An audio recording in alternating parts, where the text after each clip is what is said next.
दोस्तों, 2 फरवरी वसंत पंचमी के दिन यह एक चीज जरूर खा लेना। इतना पैसा आएगा कि आने वाले समय में आप धनवान बन जाओगे। दोस्तों, आज हम आपको एक ऐसी चीज बताने वाले हैं, एक ऐसी खास वस्तु के बारे में बताने वाले हैं। अगर आप 2 फरवरी 2025 बसंत पंचमी के दिन हमारे बताए अनुसार शुभ मुहूर्त देखकर यह एक चीज खा लेते हैं, तो आपके घर में धन संप्रदाय इतनी बढ़ जाएगी कि वह खत्म नहीं होगी। जी हां भक्तों, पूज्य गुरु जी ने अभी अपनी कल की शिव महापुराण की कथा में बताया कि आने वाली 2 फरवरी बसंत पंचमी के खास दिन पर जिन लोगों के घर में बनाई व खाई जाती है, यह 3 चीजें उनके घर में पूरे साल होती हैं। धन दौलत की वर्षा। जी हां भक्तों, 2 फरवरी 2025 को पड़ने वाली बसंत पंचमी जो महाकुंभ के दौरान पड़ रही हैं, यह दिन बहुत ही शक्तिशाली और चमत्कारी माना जाता है, क्योंकि यह कुंभ के महीने में पड़ी है। कुंभ के दिन चल रहे हैं, इसलिए इसका महत्व और भी अधिक बढ़ गया है। बसंत पंचमी से बच्चों का भविष्य उज्जवल होता है, इसीलिए इस बसंत पंचमी की पूजा बच्चों से ही करवानी चाहिए। और इस वीडियो में हम कुछ आपको ऐसे कार्य बताएंगे जो आपको अपने घर में बच्चों द्वारा ही करवाना है, और यह भी जानेंगे कि बसंत पंचमी के दिन हमें वे कौन कौन से कार्य हैं जो हमें बिल्कुल भी नहीं करना है। तो चलिए भक्तों, जानते हैं पंचमी तिथि कब से प्रारंभ हो रही है, कब समाप्त हो रही है। बहुत सारी महत्वपूर्ण बातें आज हम इस वीडियो में बताएंगे। अगर आपको हमारा वीडियो पसंद आता है तो प्लीज आप हमारे चैनल को सब्सक्राइब कर दीजिएगा, बेल आइकन को प्रेस कर दीजिएगा, जिससे कि हमारे आने वाली वीडियो के नए नोटिफिकेशन आप सभी के पास सबसे पहले पहुंच सके। चलिए शुरू करते हैं और सभी महत्वपूर्ण बातें जान ले हैं। तो सबसे पहले दोस्तों आपको बता दें कि लोगों के अंदर जैसे लोग विचार विमर्श में लगे हैं। कुछ लोग 3 फरवरी को मना रहे हैं सरस्वती पूजा वसंत पंचमी, और कुछ लोग 2 फरवरी को मना रहे हैं बसंत पंचमी सरस्वती पूजा। तो आप लोग देख लीजिएगा, आसपास जब आपके लोग मानेंगे तब मना लीजिएगा। लोगों का यही है, मतलब समझ में नहीं आता कि किस दिन आपको बोले और किस दिन ना बोले, लेकिन आगे मैं आपको बता दूंगा कि कब मनाएंगे। तो सबसे पहले सरस्वती पूजा के दिन बसंत पंचमी को हम पहले भक्त के नाम से जानते हैं। जो नियम विधि है पहले वह जान लेते हैं। तो पूजा विधि हम वीडियो को लास्ट में जानेंगे कि हमको किस प्रकार से बसंत पंचमी की पूजा करना है। इससे पहले हम यह जो फगुआ के नाम से जाना जाता है उसके बारे में जान लेते हैं। तो सुबह सवेरे हमें स्नान ध्यान करके स्वच्छ जल से स्नान करना है, और बसंत पंचमी के दिन हमें इस बात का ध्यान रखना है कि हमें पीले ही वस्त्र पहनना है, भूलकर भी नीला सफेद काला इस प्रकार के कलर हमें नहीं पहनना है। खाने का मतलब है कि आपको पिलाही वस्त्र पहनना है। अगर आपके पास है तो महिलाएं और पुरुष बच्चे सभी को पहने चाहिए। उसके बाद आप माता की मूर्ति भी आप लोग लाकर रख सकते हैं, पहले ही ले लीजिएगा। और मान लीजिए जो लोग रविवार को तो नहीं खरीदते हैं, मिट्टी की मूर्ति वगैरह तो आप लोग पहले ही खरीद लीजिएगा, क्योंकि इस बार जो बसंत पंचमी पड़ रही है वह सोमवार के दिन पड़ रही है। अगर आप एक दिन पहले खरीदेंगे तो रविवार है, तो रविवार के दिन मूर्ति खरीदना शुभ नहीं माना जाता, इसलिए आपको रविवार के और पहले मूर्ति खरीद लेना है। दोस्तों, एक बात का आपको बहुत जरूरी ही ध्यान रखना है कि मूर्ति खरीदते समय आपको किन किन बातों का ध्यान रखना। देखिए, बैठी हुई आसान में मुद्रा में हमें मूर्ति लेनी है, और खड़ी मूर्ति नाल, बहुत लंबी मूर्ति नल और माता। अगर पुष्प पर जैसे अपने हंस पर विराजमान है वही आपको लेनी चाहिए। बैठे रूप में ही लीजिएगा, मतलब आसान माता लगाकर बैठी हो, वहीं हमें इस मुद्रा में मूर्ति लेनी चाहिए, ना कि खाड़ी मुद्रा में लेनी चाहिए। जब आप मोटी खरीदने जाएं तो आप देख लीजिएगा कि मूर्ति खड़ी नहीं होनी चाहिए। खड़े मूर्ति घर में लाना सही नहीं होता है, तो आप माता की बेटी हुई मूर्ति ही घर में लेकर आना है, वह भी बसंत पंचमी के दिन, क्योंकि सालों भर देवी देवता खड़े रहते हैं, इसीलिए हमें बैठी हुई मूर्ति ही लेनी चाहिए। जो भी पुरुष लोग बहुत कम ध्यान देते, महिला इन बातों का ध्यान जरूर रखें, और कुछ लोगों के ध्यान से निकल जाता है। तो आप लोग देख लीजिएगा, विसर्जन के लिए आप लोग पूछते हैं तो देखिए, पूजा पाठ करके 1 साल तक मूर्ति को रखनी चाहिए, और अगले साल जैसे हम विसर्जित कर देंगे, फिर नई मूर्ति सरस्वती जी की लेंगे। जो मूर्ति रखते हैं उनके लिए जो प्रतिमा रखते हैं, और कुछ लोग तो केवल फोटो से ही करते हैं, तब तो उन्हें विसर्जन करने की कोई मतलब जरूरत ही नहीं। अपना फोटो पूजा पाठ करेंगे और फिर फोटो घर में ही रखेंगे। लेकिन मूर्ति आपको पूजा पाठ करके कुछ लोग विसर्जन तुरंत कर देते हैं, 2-4 दिन रखने के बाद, और कुछ लोग जैसे पूरे साल रखते हैं और अगले साल नई मूर्ति लाते हैं और फिर जो है पुरानी मूर्ति का विसर्जित कर देते हैं। तो आप यह नियम अपने घर का आप लोग देख लीजिएगा, लेकिन 1 साल रखनी चाहिए, 1 साल के बाद ही हमें करनी चाहिए। तो इसीलिए आपको माता सरस्वती की बेटी हुई मूर्ति लाना है, क्योंकि हम उनको 1 साल तक घर में बैठकर रखते हैं और फिर अगले साल आप दूसरी जब नई मूर्ति लेकर आए तब आप पुरानी मूर्ति को किसी पवित्र नदी में जाकर नियम व तरीके से विसर्जन कर दें। तो यह हो गया आपका मूर्ति का विसर्जन का नियम। दूसरी चीज क्या है कि देखिए, सरस्वती पूजा बसंत पंचमी का जो दिन है ना, अबूझ मुहूर्त के नाम से जाना जाता है। इसमें आप किसी भी प्रकार के शुभ और मांगलिक कार्य कर सकते हैं। कोई आपके पत्र पंचांग दिखाने की जरूरत नहीं है, मुहूर्त निकलवाने की जरूरत नहीं है। क्या होता, कुछ लोग पूजा का मुहूर्त पंडित द्वारा या ज्योतिष द्वारा निकलवा है, लेकिन आपको हम जो नियम बता रहे हैं उसे नियम से आप पूजा कीजिए। आपको किसी भी प्रकार का कोई मुहूर्त निकलवाने की जरूरत नहीं पड़ेगी, क्योंकि यह निर्भग मुहूर्त माना जाता है और इसमें अब कोई भी कार्य नहीं संकोच कर सकते हैं। नया कार्य हो या शुभ और मांगलिक कार्य भी आप लोग कर सकते हैं। अगला ध्यान आपको क्या रखना है कि कुछ लोग जैसे कहते हैं कि जैसे हम लोग तो पहले फगुआ के नाम से जानते हैं, तो उसे दिन हम लोग पुआ अपने घर में जरूर बनाते हैं। मैदे का, आटे का, सूजी का, जो भी बनाए पुआ बनाते हैं। गुलाल हम जरूर माता को चढ़ाते हैं। पूर्वी माता को भूख में पुआ और गुलाल चढ़ाने का बहुत ही बड़ा महत्व है। इन 2 चीजों के बिना पूजा अधूरी मानी जाती है, इसलिए आप यह 2 चीज तो जरूर ही बना लेना या फिर मंगवा लेना। अबीर जिसको कहते हैं, अबीर और धन, 3 चीज माता को जरूर चढ़ती है। पूरा नारियल और गाड़ी छुहारा भी ले सकते हैं। अबीर और आपका जो धन, ये 3 चीज आपको जरूर चढ़ने हैं। कुछ लोग जैसे आम के मोजर भी चढ़ाते हैं, कुछ लोगों के चढ़ता है तो आपको मिल जाता है तो जरूर चढ़ाएं, और नहीं मिलता है तो ये जो भी मिल जाता है उसी से आपको पूजा पाठ करनी है। ये क्लियर हो गया। दूसरी चीज क्या है कि बच्चों से उसे दिन आप लोग पूजा जरूर करवाइए, क्योंकि बच्चे ही माता की पूजा करते विद्या की देवी मानी जाती है, बुद्धि की देवी मां मानी जाती है। सरस्वती माता, तो उनसे चंदन तिलक थोड़ा सा जरूर, माता को मतलब होली वगैरह आप लोग सिंदूर वगैरह लगवा सकते हैं, माता को तिलक लगा सकते हैं। और बच्चों से कहिए कि जो उनका सबसे मतलब जो हार्ड सब्जेक्ट रहता है ना, जो बहुत अधिक भारी रहता है, जो समझ में नहीं आता, वह जरूर माता के पास ले जाकर थोड़ा सा मोरपंख के साथ या थोड़ा सा पुष्प के साथ बुक के अंदर डालकर एक पेन कॉपी पुस्तक मां के पास हमें जरूर उसे दिन चढ़ाने चाहिए। दोस्तों, अब आप सोच रहे होंगे कि बसंत पंचमी के दिन बच्चों से पूजा क्यों करवाना चाहिए। हमारे कहने का मतलब है कि अगर आप इस दिन बच्चों से पूजा करवाते हैं तो उनके अंदर विद्या माता का आशीर्वाद होगा और उनकी बुद्धि तीव्र हो जाएगी। क्या होता है, जो बुजुर्ग होते हैं, घर में बड़े होते हैं या फिर माता पिता हैं, वह लोग तो पढ़ाई वगैरह करते नहीं हैं, लेकिन वह अपने बच्चों को बहुत बड़ा बनाने का सोचते हैं, उनके बुद्धि का विकास करने की सोचते हैं। तो इसीलिए आपको इस दिन बच्चों से ही पूजा करवानी चाहिए। बच्चे भी भगवान का ही रूप है। अगर आपके घर में बच्चे नहीं हैं तो फिर आप पूजा कर सकते हैं। दोस्तों, एक बात का ध्यान रखें कि बसंत पंचमी के दिन हमें विद्या माता को हमें आराम देना चाहिए। उसे दिन हमें पढ़ाई नहीं करनी चाहिए। इस बात का भी आप लोग ध्यान रखिएगा। अब दोस्तों, आप सोच रहे होंगे कि हमने ऐसा क्यों बोला है। हमारे कहने का मतलब है कि हम सालों साल पढ़ाई करते हैं, हमारे बच्चे पढ़ाई करते हैं। अगर साल में वह एक दिन विद्या माता को आराम करने देंगे तो माता अत्यंत प्रसन्न होती है और बच्चों की बुद्धि भी तीव्र होती है। इसके अलावा छोटे बच्चों का आप अन्य प्रश्न वगैरह उसे दिन करवा सकते हैं, जब पर उनके जीवन पर हम जैसे शहद से ओम लिख सकते हैं। तो यह सभी कार्य सरस्वती पूजा के दिन अबूझ मुहूर्त में कर सकते हैं।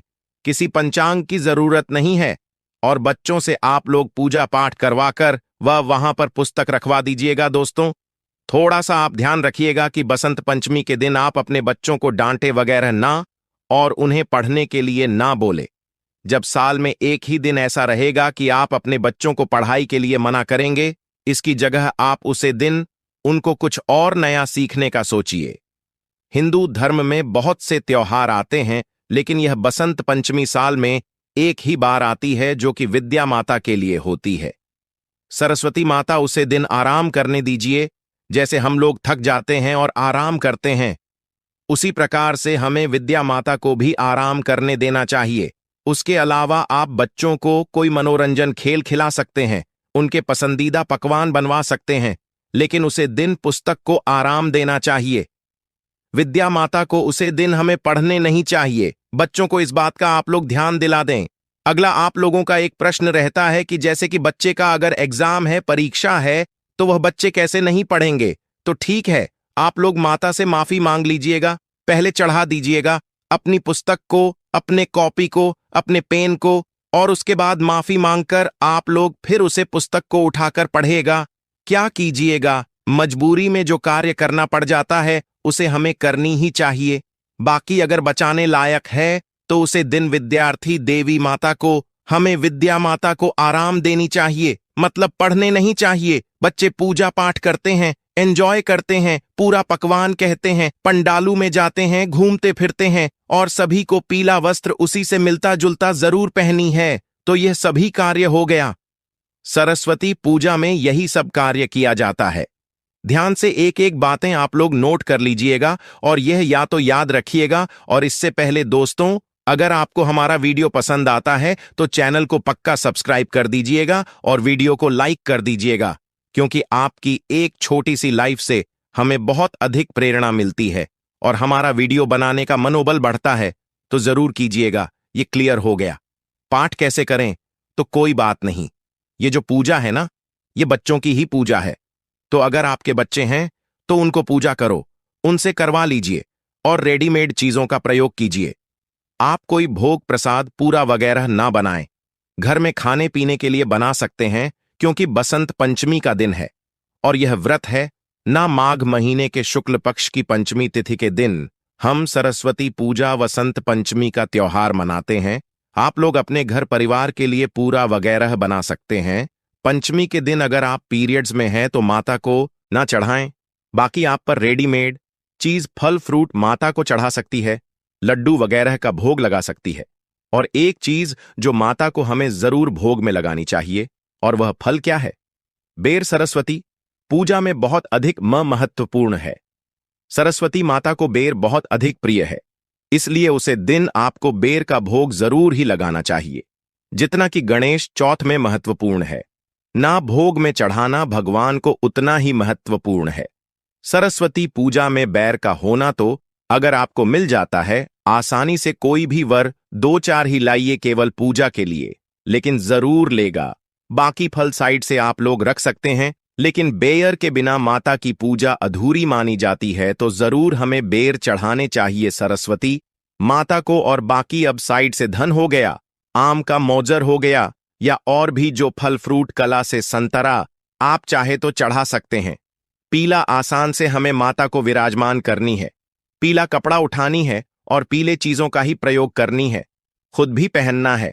माता को भी जो वस्त्र देते हैं, पिलाई खरीदे और इस पर हम माता को चढ़ाकर धूप, अगरबत्ती, दिया, कलश चाहे तो कलश में रख सकते हैं।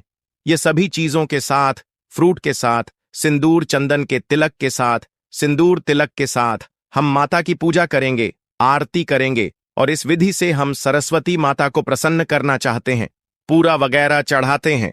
और है माता, हमारे बच्चों के ऊपर, हम हमारे घर परिवार के ऊपर अपना आशीर्वाद बनाकर रखें। माता से हमें प्रार्थना करने की है। माता के विद्या देने वाली माता को सरस्वती माता को ही मानते हैं। बुद्धि विद्या हमारे बच्चों में कूट कूट कर भरी है कि थोड़ा सा बच पढ़ाई लिखाई पर ध्यान दें, बुद्धिमान बने, समझदार बने। तो यह सब तो हम भगवान से चाहते हैं। तो माता से हमें हाथ जोड़कर प्रार्थना करना है, प्रणाम करना है, और जितने नियम विधि आपको बताया है सभी कार्य आपको करने। आप तो चलिए आगे जान लेते हैं सरस्वती पूजा का त्योहार हमें कब मनाना है। तो आपको बता दूं कि सरस्वती पूजा का त्योहार हम लोग जैसे 3 फरवरी को मनाएंगे। दिन है सोमवार। सोमवार के दिन हम बस पंचमी का त्योहार मनाएंगे, और कुछ लोग जैसे 2 तारीख को भी मना रहे हैं। तो आप अपना देख लीजिएगा। वैसे तो हिंदू पंचांग के अनुसार आपको हम बताते हैं कि बसंत पंचमी का त्योहार किस दिन, शुभ मुहूर्त, तारीख, पूजा विधि का शुभ समय क्या हुआ, तो वीडियो के अंत तक बने रहे। तो चलिए दोस्तों, जानते हैं हिंदू कैलेंडर के अनुसार बसंत पंचमी का त्योहार 2025 में बसंत पंचमी 3 फरवरी को मनाई जाएगी। कुछ लोग हैं जो कि 2 फरवरी को ही मान लेते हैं। वैसे हिंदू कैलेंडर के अनुसार 3 फरवरी को बसंत पंचमी का त्योहार हिंदू धर्म में बड़े धूमधाम से मनाया जाएगा। बसंत पंचमी का त्योहार भारतीय कैलेंडर के अनुसार माघ महीने के शुक्ल पक्ष की 5वीं तिथि को मनाया जाता है। यह खास तौर पर सरस्वती पूजा के रूप में मनाया जाता है और बसंत रथ की शुरुआत का प्रतीक भी है।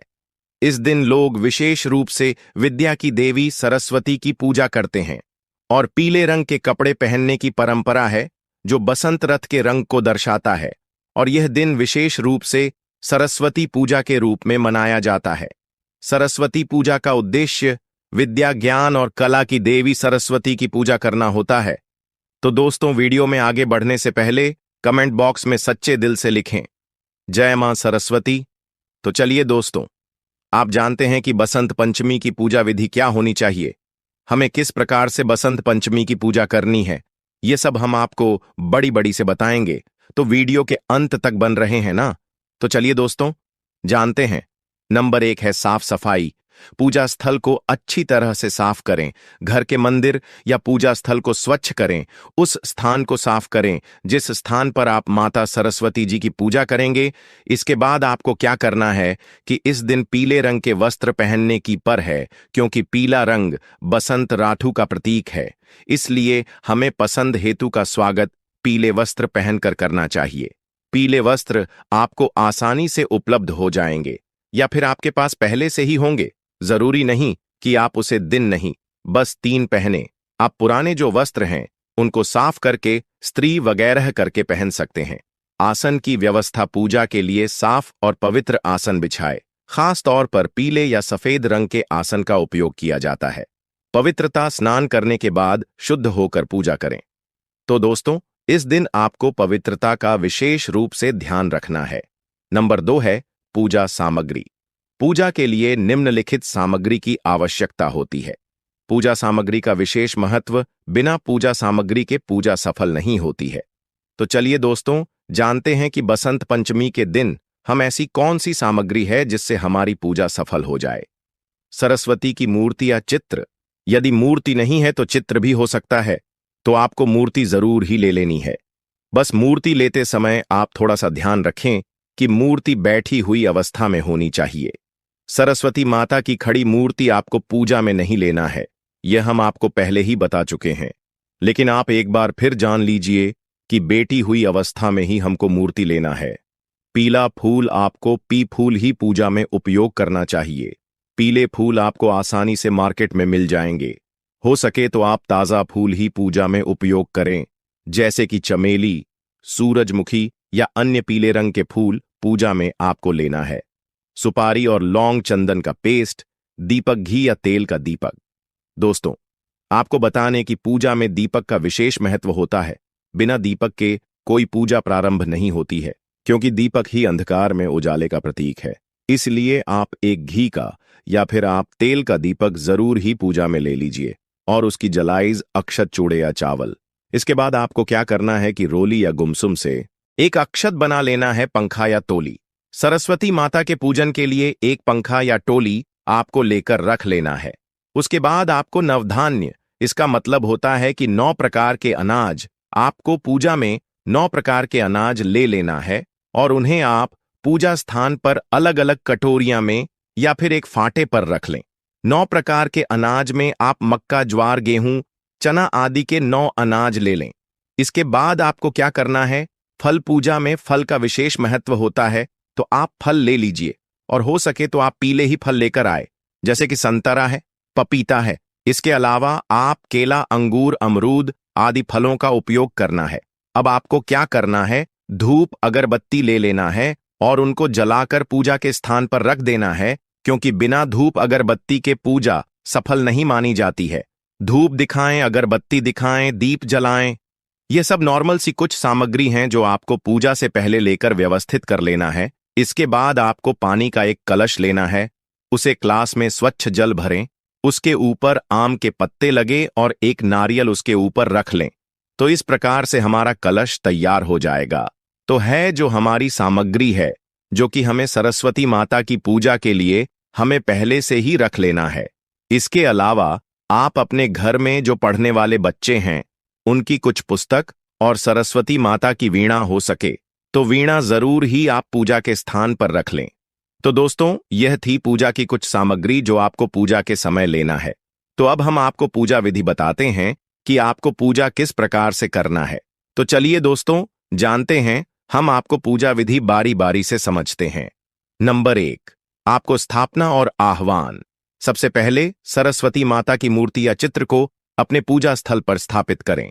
फिर दीप जलाकर गणेश जी का ध्यान करें ताकि पूजा निर्विघ्न और शुभ हो। एयू गम गणपत नमः मंत्र का उच्चारण करें। सरस्वती माता की पूजा। सरस्वती माता का ध्यान करें और उन्हें नमस्कार करें। ओम श्री सरस्वत्य नमः मंत्र का जाप कर करें। पूजा में नवधान्य 9 प्रकार के अनाज रखें और उन्हें माता सरस्वती के चरणों में अर्पित करें। पीले फूलों से माता का पूजन करें। चंदन का पेस्ट और अक्षत अर्पित करें। फल और मिठाइयां अर्पित करें। इसके बाद नंबर 2, सरस्वती वंदना। आपको सरस्वती माता की वंदना करना है। सरस्वती वंदना का पाठ करें। एक प्रसिद्ध वंदना है, सर्वज्ञान प्रदायिनी सरस्वती मां की वंदना। इस प्रकार से आपके हाथ जोड़कर सरस्वती माता की वंदना करना है। नंबर 3 है विद्या व पूजा के उपकरणों का पूजन। इस दिन विद्यार्थियों द्वारा अपनी किताबें, कॉपी और लेखन सामग्री पूजा के स्थान पर रखकर उनका पूजन किया जाता है। वाद्य यंत्र जैसे वीणा, तबला आदि भी इस दिन पूजा जाती है। इसके बाद आपको ध्यान और मंत्र जाप। ध्यान करते हुए एयूएमएन सरस्वती नमः मंत्र का जाप करें। यह मंत्र और ज्ञान की देवी के प्रति श्रद्धा व्यक्त करता है। आरती और प्रसाद। पूजा समाप्ति के बाद माता के आरती गाएं, फिर प्रसाद वितरण करें। आमतौर पर यह मीठा पकवान या फल होता है। पूजा का समापन। पूजा के बाद घर में सभी परिवारजनों को प्रसाद वितरित करें। इस दिन खासकर विद्यार्थियों द्वारा किताबों और अन्य अध्ययन सामग्री को किसी प्रकार से भी अवशिष्ट न छोड़ने की परंपरा है। विशेष बातें। इस दिन विद्यार्थी अपनी किताबों और कॉपियों को माता सरस्वती के चरणों में रखकर पूजन करते हैं और फिर उसे पुनः उपयोग के लिए उठाते हैं। आध्यात्मिक साधक और कलाकार भी अपनी कला सामग्री जैसे वाद्य यंत्र, चित्रकला के सामान आदि की पूजा करते हैं। बसंत पंचमी का यह पर्व जीवन में ज्ञान और शिक्षा के महत्व को पुनः जागृत करता है। साथ ही यह अवसर होता है जब हम अपनी विद्या और कला के लिए देवी सरस्वती का आशीर्वाद प्राप्त करें। दोस्तों, दुनिया के किसी भी कोने में यह जानकारी आपको कोई नहीं बताएगा। आप लाखों रुपए खर्च करेंगे, फिर भी यह ज्ञान भरी जानकारी आपको कहीं नहीं मिलेगी। इस वीडियो को अंत तक जरूर देखें। दोस्तों, भगवान के द्वारा दिए गई यह एक तोहफा है। इस तोहफा के बारे में बताऊंगा, जिस तोहफा को हम मात्र एक कचड़ा समझ करके फेंक देते हैं। असल में यह कचड़ा नहीं है, यह हीरे से भी ज्यादा बढ़कर है। आज की जो वीडियो है ये बहुत ही सुंदर है, इतनी ज्ञानवर्धक है। आप कहीं भी चले जाइए, ये जानकारी आपको कोई नहीं बताएगा। दोस्तों, इस वीडियो से आप अपना भला करेंगे ही करेंगे। इस जानकारी से आप दूसरों का भी भला कर पाएंगे। दोस्तों, इस वीडियो को आप जरा भी मिस मत करना। इस वीडियो को आपको पूरा जरूर देखना है। आज मैं आप लोगों को दूब घास के जो चमत्कारिक प्रयोग है, वह प्रयोग आपके जीवन को बदल करके रख देंगे। जी हां, यह आपके जीवन को बदल करके रख देंगे। दूब घास कोई साधारण घास नहीं है। दोस्तों, आपने देखा होगा पूजा पाठ में जितने भी हमारे हिंदू धर्म में अनुष्ठान होते हैं, उसमें दूब घास का प्रयोग होता है। तो दोस्तों, दूब घास चमत्कारिक शक्तियों से भरी हुई होती है। स्वयं इसकी जड़ पर देवी गंगा बसती है। इसके गुप्त जानकारी बहुत ही कम लोगों को ही होती है। दूब घास देवी दुर्गा तथा प्रभु श्री गणेश जी को चढ़ाई जाती है। इससे देवी दुर्गा और भगवान